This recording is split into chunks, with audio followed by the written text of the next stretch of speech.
Ole Miss is preparing for an avalanche of commitments, according to a national recruiting analyst.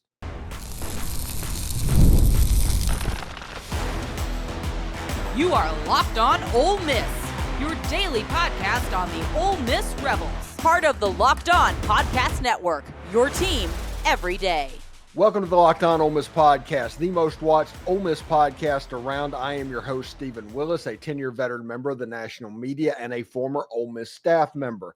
On today's show, we look at the players that Ole Miss should take with them to SEC Media Days. We're about 2 weeks away from that, by the way, and break down the 5 most important running backs of the 2025 season, because while Ole Miss may hate depth charts, we do not. But first, we dive into the latest buzz around high school recruiting, where a wave of elite prospects are trending towards Ole Miss, and one national recruiting analyst is putting his name on it. We're free and available on all the podcast apps and on YouTube. Thank you for making Locked On Ole Miss your first listen every day, and a special hello to the everydayers who make the show what it is. Do us a favor. Subscribe, like, and comment on this video. It costs nothing, but it keeps all of this free, which is the most important thing of all. And don't forget to check out a second listen on the network. Nearly every team, college or pro, is ready for you. Today's episode is brought to you by FanDuel. Right now, new customers can get $150 in bonus bets when that first $5 bet wins. Really interesting stuff with high school recruiting. Steve Wiltfong from On3 basically did a wave of crystal balls or RPMs or whatever they call that. Now, Steve Wiltfong, if you are on Twitter or social media at all, you realize that On3 does the Fong Bomb type thing, and it's a playoff of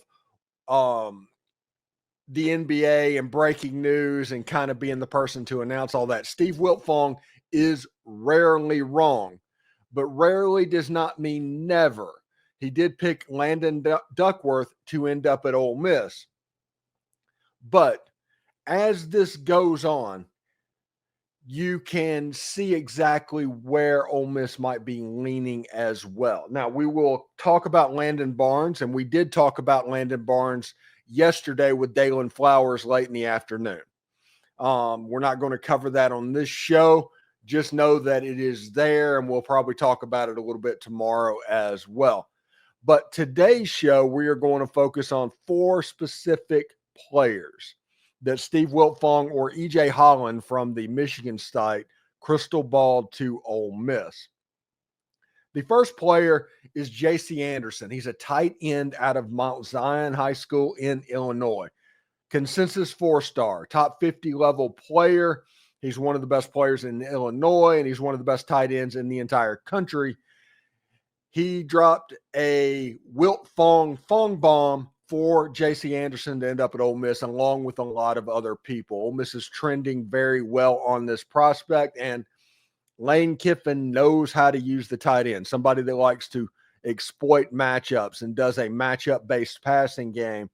J.C. Anderson is going to take Ole Miss up a little bit higher.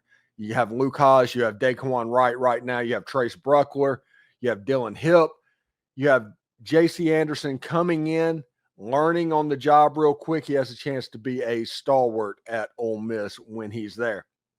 Steve Wiltfong thinks he's going to go. His commitment date is, I think it's today, a little bit this afternoon, in which if less technology doesn't get us, and we're all good with that, we'll have a special guest.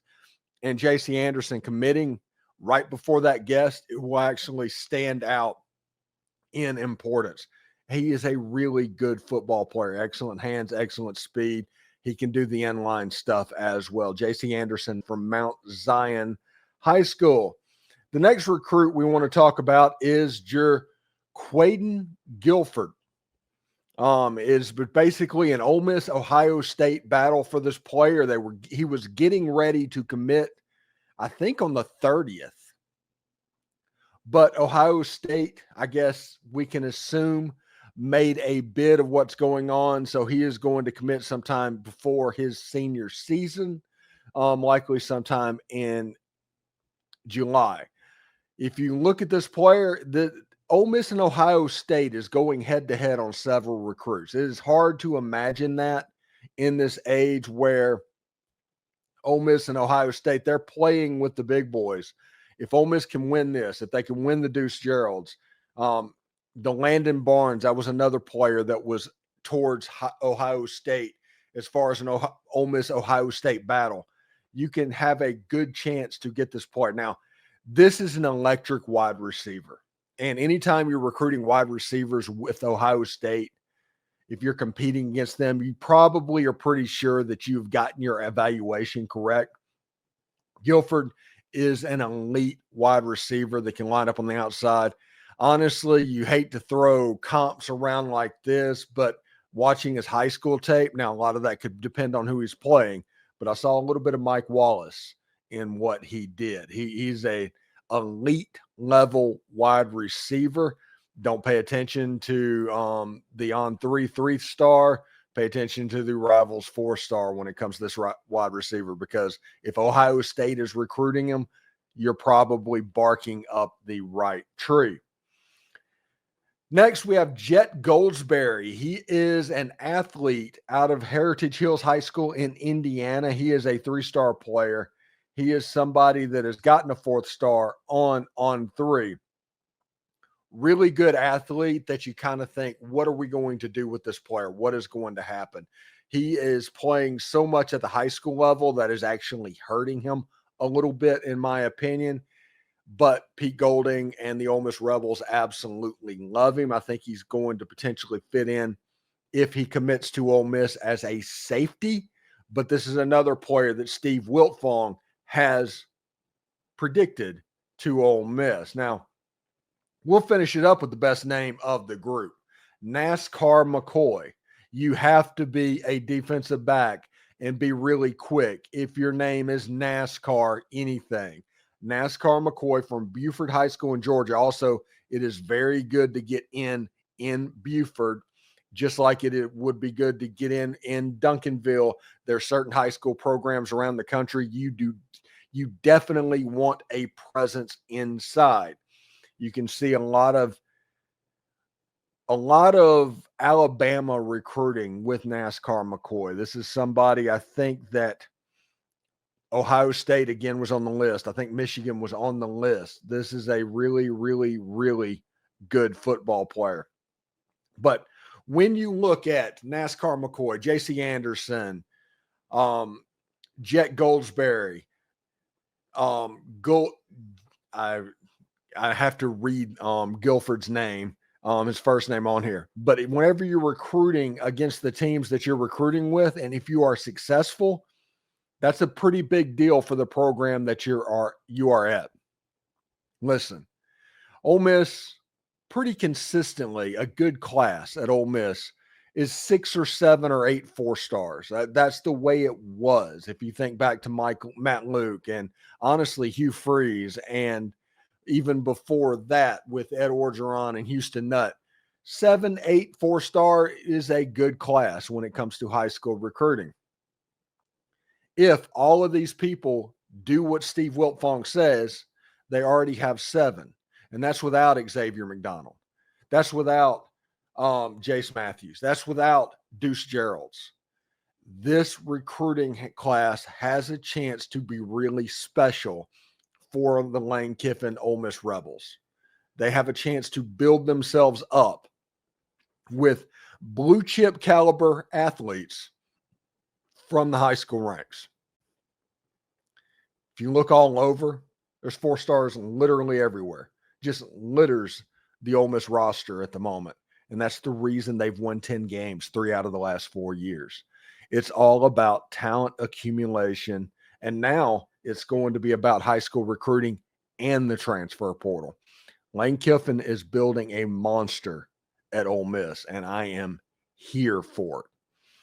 Listen, Ole Miss may not release official depth charts, but we got you covered. Up next, the top 5 running backs most important to the Rebels this season. Do not go anywhere. Summer sports are in full swing, and whether you're all about the baseball under the lights, golf on the green, or high-stakes soccer action, FanDuel is the best way to make every game more exciting. You're already following the action. Why not make it a little bit more thrilling? With FanDuel, you can get in on the game while your friends are getting sunburned at the beach. It is easy to use, fast to pay out, and makes even regular season games feel like must-watch events. You can get Austin Simmons at plus 3,300 to win the Heisman Trophy. You can get Ole Miss as a 37.5-point favorite in their opener against Georgia State. If you're new to FanDuel, new customers can just bet $5 and get $150 in bonus bets if that first bet wins. Open the FanDuel app today or visit FanDuel.com to get started. So we are doing our top fives. Yesterday was the quarterback position. Last week was all the defense. You can go back and watch those programs if those top five lists are something you're interested in. Today we are going to cover the running backs. Now, we are not doing a true depth chart because at practice is pretty much closed off. We don't know what the true depth chart is. So we are going to list the most important players of what is going on of the high school level running backs and transfers that have come in. So it might look a little bit different from time to time, but the players are there and you can understand my logic behind these choices. This is the top five most important running backs of 2025. The number one most important running back is Kewan Lacy. And the reason that Kewan Lacy is in this position is he has been recruited to be the home run hitter. Quinshon Judkins, everybody remembers what it was. Whenever he got into the open field, he got run down. He had excellent quickness and speed up to 10 and 20 yards. After that, he slowed down precipitously. A home run hitter has been lacking in this Ole Miss offense, with the exception of Ulysses Bentley when he got to play. Kewan Lacy will have to be the home run hitter on this year's backfield. When you look at the other backs in the backfield, you can see exactly why. We are built up as a group of running backs that are really rough and tumble type characters like Damien Taylor and Shekai Mills-Knight and Logan Diggs that can do the short yardage stuff. They are really good within 5, 10, 15, 20 yards, but you want somebody that can take it to the house. And Kewan Lacy has been recruited for that purpose. And since he is the only back that Ole Miss has healthy, we talk about Trey Hall. He would have been on this list if he wouldn't have torn his Achilles. But Kewan Lacy is the back that is the home run hitter for this Ole Miss Rebel offense. When you look at what he did at Missouri, there's Missouri fans that said he had a little bit of trouble holding on to the football from time to time. That would be a problem if he got to Ole Miss and that continued. I heard that he had a little bit of an issue with the pass protection. Most freshman running backs do have an issue with pass protection. If Kewan Lacy can kind of straighten it out, and he has time to do it. He got here in January. He went through spring practice. He goes through fall now with a direct look at the season. Kewan Lacy has been recruited to be the home run hitter for this Ole Miss Rebel offense, and whether or not he does it kind of depends on how good that backfield is going to be. Number two on the list is Logan Diggs. He would be number one. The only thing that pushed him back was the fact that he hurt his knee against somebody. It was in the Outback Bowl at LSU. Transferred to Ole Miss. He sat out the whole season. Got one carry in the Gator Bowl for 15 yards, caught one pass. Logan Diggs wears number 22 at Ole Miss. You have to respect anybody that wears number 22 at running back at Ole Miss. And you can see that he's ready for what needs to be done. His mindset seems to be there. Him picking number 22, that's not an accident. That is a self-confidence thing. You're coming here to be the starter. You're coming here to be the bell cow. He is going to be 18 months or so past the injury by the time fall camp starts, which means then ACL is roughly an 18-month injury. He should be completely healthy. He honestly should be braceless, if we're going to be honest about it, going through camp. So whenever Dalen Flowers or Michael Katz or Sam Hutchins goes to practice, one of the things they're going to be paying attention to is Logan Diggs. Is he limping? Is everything good to go? Is he wearing a brace? And if the answer to both of those is no, you're probably sitting in pretty good shape.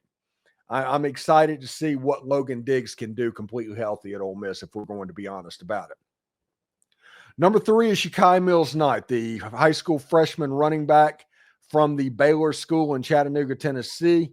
He is a guy that has all the potential in the world, but right now it is just that. It was potential. You have to develop. You have to be consistent. You have to earn the accolades that we have been hyping you up with, essentially. Now is time for the work. You need Shekai Mills-Knight to be on the scene getting carries. You want a situation, honestly, if you want to be real about it, to where Damien Taylor is not getting used that much because of Shekai Mills-Knight. In 2022, there was Zach Evans. Everybody knew about Zach Evans. He was a 5-star coming out of high school, transferred to Ole Miss, really similar to what Kewan Lacy and Logan Diggs did. But a true freshman running back was Quinshon Judkins, and that running back ended up with about 1,500 yards over the course of the season. There is some similarities stylistically with Shekai Mills-Knight and Quinshon Judkins. They both have excellent feet. They're both built really well, and they can handle the workload that would be put on them if Ole Miss went back to a 2022, hey, we're going to run the ball 75% of the time mindset that Ole Miss was doing. Shekai Mills-Knight was a Navy All-American. They put him in there. He was the designated pass blocker. They trusted him to do that. He is somebody that has a chance to be very, very good. The Baylor School, they can recruit. They have a dormitory. They are pretty similar to like the IMG Academy as far as being able to recruit outsiders. Shekai Mills-Knight originally is from Canada. He is Canadian. So we will see if he can pick up the offense pretty quick. Now, it is important to remember, just like whenever we get to the wide receivers with Caleb Cunningham, Shekai Mills-Knight was not here in the winter. He just got here. So he is doing the crash course thing. They're trying to teach fundamentals. They're trying to get him up to speed. And he's trying to learn an offense from scratch that can be fairly complicated. It also can be fairly easy but how quick it goes, the complexness of it goes up a little bit. So whenever you see this offense in Shekai Mills-Knight, he has to perform. If he is a 500-yard back this season, it is a win for Lane Kiffin and Ole Miss. It gets him ready to be a starter in year 2 when they have Yates joining him in the backfield and there's a true thunder and lightning. This is the year to get Shekai Mills-Knight up to speed, because if you can do that, next season has a chance to be pretty special for Mills-Knight and Yates, if we're going to be honest about that. Number 4 is the transfer this spring from Troy, Damien Taylor, 1,000-yard rusher last season. He's somebody that kind of just bet on himself, if we're going to be honest about it. He did not play very much at Troy his first 2 years. He kind of kept developing, kept growing, and got to the point where last season it was his and he took advantage of it. Damien Taylor, in my opinion, has a chance to be a really good back for Ole Miss if he plays. He kind of fits that Rashad Amos, though, to where he came from Miami of Ohio to Ole Miss, and he didn't necessarily play that much. Damien Taylor could kind of outkicked his coverage transferring in, but he could be an excellent insurance policy for the Ole Miss Rebels. I think this running back room, very thoughtfully put together. It's not just thrown together like they did after Quinshon Judkins left. It is very thoughtfully put together. You have different style running backs to where the odds of one hitting is a lot greater than it was a year ago. I remember after Quinshon Judkins left, they first of all rushed to sign Ulysses Bentley IV to get that locked up because they thought he was going to be the top back. And then they just started signing people just randomly. If you remember what that was like, This year was not like that. You have Kewan Lacy, who Ole Miss recruited really hard out of high school, just lost out on him, and Shekai Mills-Knight as a freshman back, joining Logan Diggs, who was probably the best back that they recruited last year, but he wasn't healthy. Number 5 is Domonique Thomas. The transfer was the number 2 running back for Ole Miss last year. Think about that. The 5th most important back was the 2nd back on last year's team. If he is the 5th back out of this roster, this running back room has done pretty well, and you've had some people hit. If he is the number 2 back again, Ole Miss is struggling at the running back position. That is a wonderful cheat sheet that people can go off of. The top 5 running backs are those. I think they have a chance to be pretty good. It is a much more thoughtfully put together room than a year ago, and I'm pretty excited to see where they end up. Now, coming up in our final segment, we're breaking down who Ole Miss should bring to SEC Media Days in just, heck, that's like 2 weeks. Stick around. We're getting fired up about the light of the end of the offseason tunnel.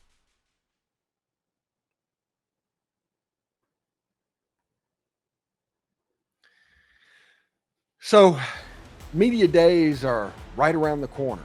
I mean, basically, if you want to see when media days is, for anybody that's curious about it, it's happening the week after Superman opens.